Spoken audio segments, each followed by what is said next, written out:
अस्सलाम वालेकुम स्टूडेंट्स। अब हम करेंगे एक्सरसाइज जो 4.2 हम कर रहे हैं, इसका क्वेश्चन नंबर 2 है। फैक्टराइजेशन करनी है इसकी। ये कुछ डिफरेंट किस्म की है फैक्टराइजेशन। पेयर इसमें दिए हुए हैं कुछ x+1, x+2, x+3, x+4 और +1 कहते हैं इसको फैक्टराइज करें। तो इसका मेथड क्या होगा कि इसमें जो कांस्टेंट वैल्यूज़ हैं उनको हमने प्लस माइनस या मल्टीप्लाई करके देखना है। चारों वैल्यूज़ में से कोई दो वैल्यूज़ का आंसर एक जैसा आना चाहिए और दो का एक जैसा आना चाहिए।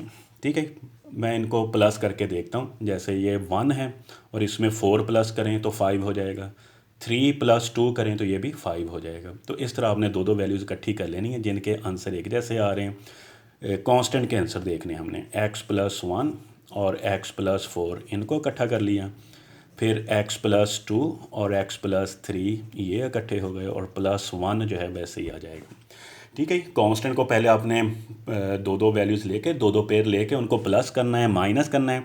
अगर इस तरह इकट्ठे ना हो फिर मल्टीप्लाई करके देख लेना है। ठीक है, कोई ना कोई पेयर जो है इस तरह वो इकट्ठे हो जाएंगे। अब ये प्लस के साथ ही दो दो वैल्यूज़ एक जैसी बन रही थी, जैसे 4+1 5 है और 3+2 ये भी 5 हैं।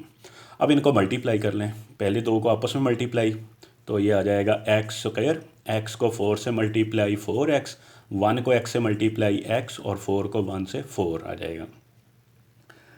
हाँ जी, नेक्स्ट जो है x+2 और x+3 को मल्टीप्लाई कर लें। x को पहले x से मल्टीप्लाई x², x को 3 से मल्टीप्लाई 3x, फिर 2 को दोनों से मल्टीप्लाई करना है 2x और 2 को 3 से 6 और प्लस आ जाएगा 1। तो ये आ गया x² प्लस 5x प्लस 4 और इधर भी x² प्लस 5x और प्लस 6 और प्लस 1। अब हमने इनको इस तरह क्यों अरेंज किया था दो दो वैल्यूज़ को? ये इसलिए अरेंज किया था कि जब हम मल्टीप्लाई करें तो हमारे पास दो वैल्यूज़ जो हैं वो एक जैसी आ जाएं। अब देखें, पहले जो है हमारी वैल्यू उसमें x² प्लस 5x और दूसरी वैल्यू में भी x² प्लस 5x आ रहा है। तो इन दोनों सेम वैल्यूज़ हैं, इनको हम किसी और वेरिएबल में लेट कर लेंगे। Let x² plus 5x is equal to y के बराबर आ जाएगा। हाँ जी, तो x² प्लस 5x की जगह पर y प्लस 4 और y प्लस 6 और प्लस आ गया 1। y को y से मल्टीप्लाई करना है, y², 6 को y से 6y, फिर 4 को y से 4y और 6 4 24 और प्लस 1। तो ये आ गया y² प्लस 10y प्लस 25 आ जाएगा। अब 25 के पेयर बनाएं, 25 के पेयर बनाएं जिससे हमारे पास 10 आ जाए। तो पेयर हमने फर्स्ट एक्सरसाइज में सीखा है, तो 5 × 5 आ जाएगा। सारी वैल्यूज़ प्लस की हैं तो ये सारा प्लस में ही आ जाएगा। y² plus 5y plus 5y plus 25। तो दोनों में कॉमन y बाकी रह जाएगा y प्लस 5, फिर 5 कॉमन और बाकी रह गया y प्लस 5। दोनों में कॉमन आ गया y प्लस 5 और फिर आ जाएगा y प्लस 5। सेम वैल्यूज़ हैं तो इनको स्क्वायर की फॉर्म में लिख लें, मल्टीप्लाई करेंगे तो ये y प्लस 5 का square. Putting value of y। अब हमने वापस अपने वेरिएबल में जाना है जिसमें हमें वैल्यू दी हुई थी, उसी वेरिएबल में वापस जाना है। पुटिंग वैल्यू ऑफ y की वैल्यू दोबारा पुट कर दें। y हमने लेट किया था x² प्लस 5x, तो ये आ जाएगा x² प्लस 5x प्लस 5 और ऊपर जो है होल का स्क्वायर आ गया। ठीक है, ये इसके फैक्टराइजेशन हो जाएगी। हाँ जी, इसी तरह का अगला क्वेश्चन है, पार्ट नंबर 2 है इसका। पार्ट नंबर 2 अब हम करेंगे इसका। पार्ट नंबर 2 में x+2 वैल्यूज़ आ रही हैं, x+2, ठीक है, x+2, x-7, x-4 और x-1 प्लस 17। अब इनको अरेंज करके देखते हैं। अगर मैं +2 -7 करूँ तो -5 आएगा, -4 -1 करूँ तो ये भी -5 आ जाएगा। तो इसका मतलब ये पहले ही अरेंज है, हमने इनको डायरेक्ट यहाँ पे मल्टीप्लाई कर देना है। तो पहले दोनों वैल्यूज़ को मल्टीप्लाई करें। हाँ जी, x को x से मल्टीप्लाई करेंगे तो क्या आ जाएगा, x²। x को -7 से तो -7x आ गया। 2 को x से मल्टीप्लाई 2x और -14 आ जाएगा। ठीक है, इसी तरह नेक्स्ट वैल्यू जो है इसको हमने करना है।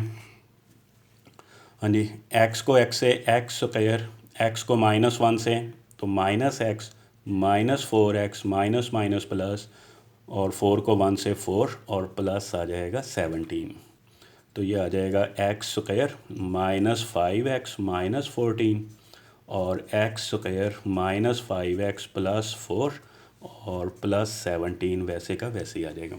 अब देखें इसमें भी दो वैल्यूज सेम आ गई हैं, एक्स स्क्वायर -5x, तो इनको लेट कर लें। X square -5x is equal to y के बराबर, तो ये आ जाएगा y -14 और नेक्स्ट आ जाएगा y +4 और प्लस आ जाएगा 17।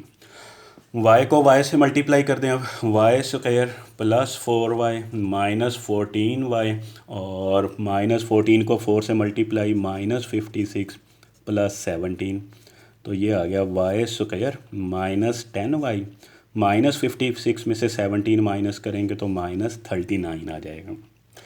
अब हमने बनाने हैं 39 के पेयर, जिससे हमारे पास 10 आ जाए, तो 3 × 13 39 होते हैं। अब आखिरी वैल्यू जो है वो माइनस की आ रही है, जो पेयर बने हैं वो प्लस का और माइनस का बनेगा। सेंटर में माइनस है तो बड़ी वैल्यू के साथ माइनस लगा दी और जो छोटी वैल्यू उसके साथ प्लस आ जाएगा।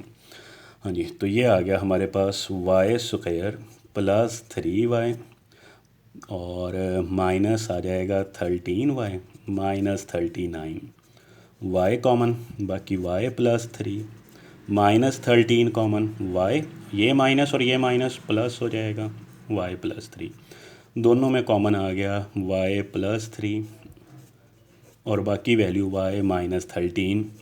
पुटिंग वैल्यू ऑफ y की वैल्यू पुट कर दें। y किसके बराबर है, एक्स स्क्वायर -5x हमने लेट किया था, तो यहाँ पर आ जाएगा एक्स स्क्वायर -5x +3 वैसे ही, और फिर एक्स स्क्वायर -5x और -13 के इक्वल आ जाएंगे।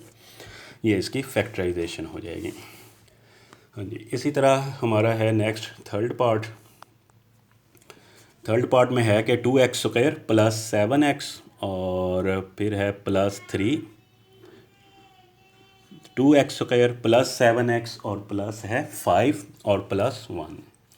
अब इसमें पहली दो वैल्यूज़ पर अगर हम गौर करें तो वो दोनों सिमिलर आ रही हैं, 2x स्क्वायर +7x और इधर भी 2x स्क्वायर +7x आ रहा है, तो हमने इसको यहीं लेट कर लेना है, 2x स्क्वायर +7x और इज़ इक्वल टू आ जाएगा y के बराबर। हाँ जी, पुट कर दें, y +3 और y +5 और प्लस आ जाएगा 1, y को अंदर मल्टीप्लाई, y स्क्वायर, y को 5 से 5y, अब 3 को दोनों से मल्टीप्लाई, 3y 3 5 15 +1, ये आ गया y स्क्वायर +8y +16 आ जाएगा।